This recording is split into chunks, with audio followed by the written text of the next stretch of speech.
Assalamualaikum warahmatullahi wabarakatuh. Kami dari kelompok 4 kelas praktikum C2 akan membahas laporan arus kas dalam modul ketiga kami. Nah, perlu diketahui bahwa laporan arus kas menjadi salah satu laporan yang sangat penting untuk mengetahui kondisi finansial suatu perusahaan secara akurat. Nah, apa sih laporan arus kas tersebut? Laporan arus kas merupakan laporan yang menyajikan informasi tentang arus kas masuk dan arus kas keluar serta setara kas dari suatu perusahaan dalam satu periode tertentu.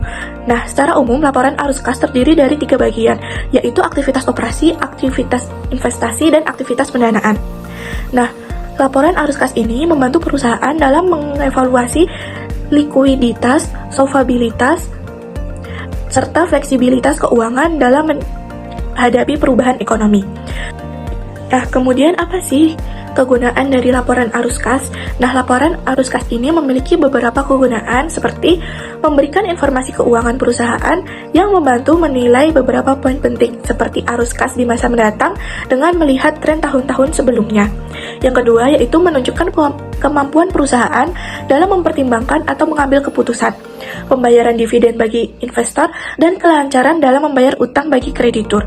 Yang ketiga yaitu mengetahui pergerakan investasi dan pembiayaan perusahaan. Dan untuk kegunaan yang terakhir yaitu perbedaan antara pendapatan bersih dan kas bersih yang disediakan atau digunakan oleh aktivitas operasi.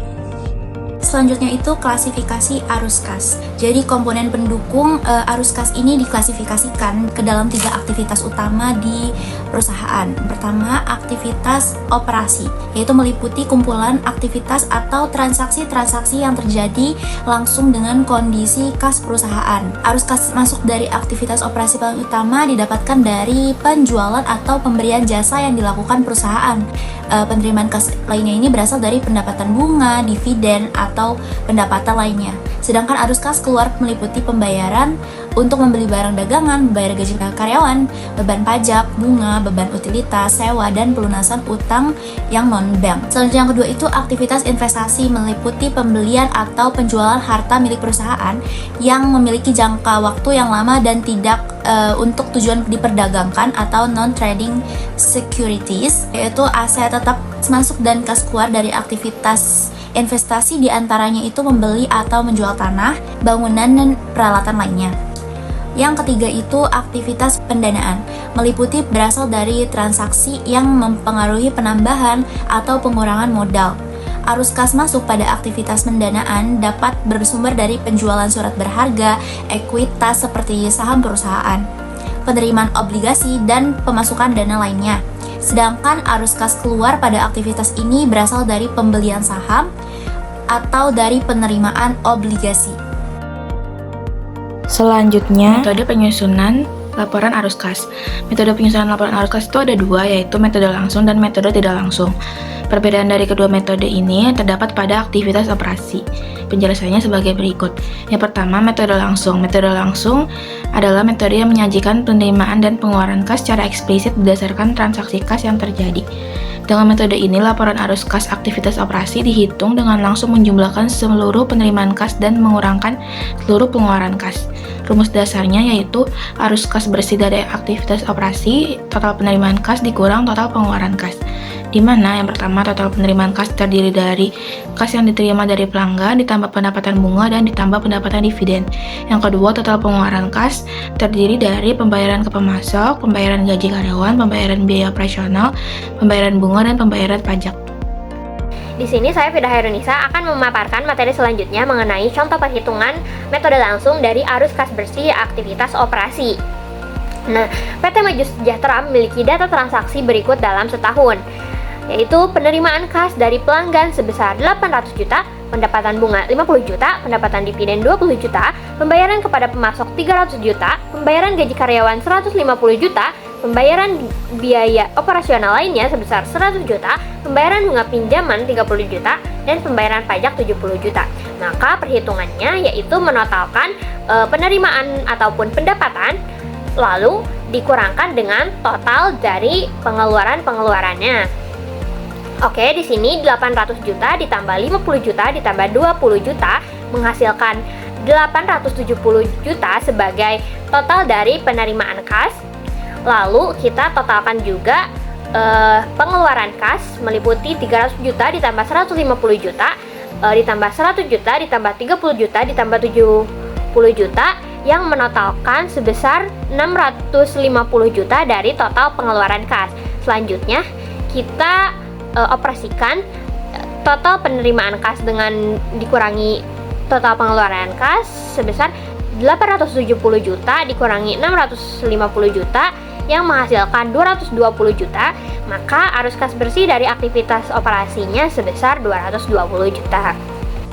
Metode penyusunan yang kedua yaitu metode tidak langsung. Metode tidak langsung dimulai dari laba bersih dan kemudian dilakukan penyesuaian terhadap item non-kas dan perubahan aset serta kewajiban lancar. Rumusnya yaitu arus kas bersih dan aktivitas operasi sama dengan laba bersih ditambah penyesuaian non-kas ditambah perubahan aset dan kewajiban lancar.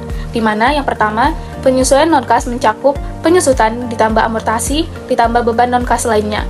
Yang kedua yaitu total pengeluaran kas perubahan aset dan kewajiban lancar mencakup dalam kurung penurunan piutang usaha kurang peningkatan usaha ditambah dalam kurung penurunan persediaan kurang peningkatan persediaan ditambah dalam kurung peningkatan utang usaha dikurang penurunan utang usaha. Contoh perhitungan, PT Maju Sejahtera memiliki data sebagai berikut. Yang pertama adalah laba bersih 300 juta, penyusutan aset tetap. Contoh perhitungannya sebagai berikut. PT Maju Sejahtera memiliki data laba bersih sekitar 300 juta, penyusutan aset tetap sekitar 40 juta, amortasi goodwill 20 juta, piutang usaha meningkat sebesar 50 juta, persediaan menurun sebesar 30 juta, utang usaha meningkat sebesar 40 juta. Perhitungan arus kas bersih dari aktivitas operasi. Arus kas bersih sama dengan 300 juta ditambah 40 juta ditambah 20 juta dikurang 50 juta ditambah 300 juta ditambah 40 juta. Jadi totalnya sebesar 380 juta. Oke, selanjutnya langkah-langkah menyusun laporan arus kas. Ada 4 langkah-langkah. Yang pertama, kumpulkan data neraca saldo dari 2 periode. Yang terdiri dari data yang diperlukan itu ada aset, liabilitas, dan ekuitas. Lalu yang kedua, hitung selisih tiap tahun akun neraca. Dengan cara kurangilah akun pada tahun sebelumnya dengan nilai akun pada tahun terbaru untuk mendapatkan perubahan dalam akun neraca. Lalu yang ketiga, susun laporan arus kas berdasarkan aktivitas. Ada 3 aktivitas, yaitu aktivitas operasi yang terdiri dari laba bersih, penyesuaian non-kas, dan perubahan aset lancar, dan liabilitas lancar. Lalu yang kedua ada aktivitas investasi yang terdiri dari pembelian atau penjualan aset tetap dan investasi aset lain. Lalu yang ketiga ada aktivitas pendanaan yang terdiri dari penerimaan atau pembayaran utang jangka panjang, penerbitan atau pembelian kembali saham, dan pembayaran dividen. Lalu yang keempat, hitunglah arus kas bersih dengan menjumlahkan arus kas dari ketiga aktivitas untuk mendapatkan kenaikan ataupun penurunan kas. Ada studi kasus dengan metode tidak langsung.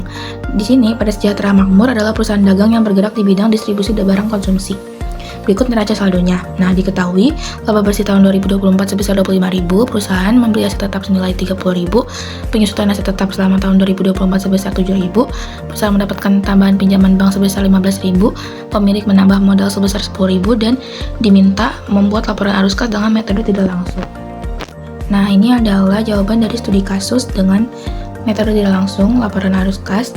Jadi setelah kalian membaca data-datanya, kalian harus mengklasifikasikan itu masuk ke dalam aktivitas apa aja. Nah, di sini ada pertama arus kas dari aktivitas operasi. Yang pertama laba bersih 25.000, penyesuaian non-kas penyusutan 7.000, perubahan aset dan liabilitas yaitu piutang usaha mengalami penurunan 6.000, persediaan kenaikan 12.000, piutang usaha penurunan 4.000, jadi totalnya 22.000. Lalu ada arus kas dari aktivitas investasi yaitu pembelian aset tetap 30.000, totalnya 30.000. Lalu ada arus kas dari pendanaan yaitu penerimaan pinjaman bank 15.000 dan penambahan modal 10.000, totalnya 25.000, dan total dari seluruhnya adalah 17.000, yaitu kenaikan sebesar 17.000. Jadi kas awalnya 60.000, setelah ada kenaikan menjadi 77.000, dan ini sesuai dengan neraca yang tadi ada di soal.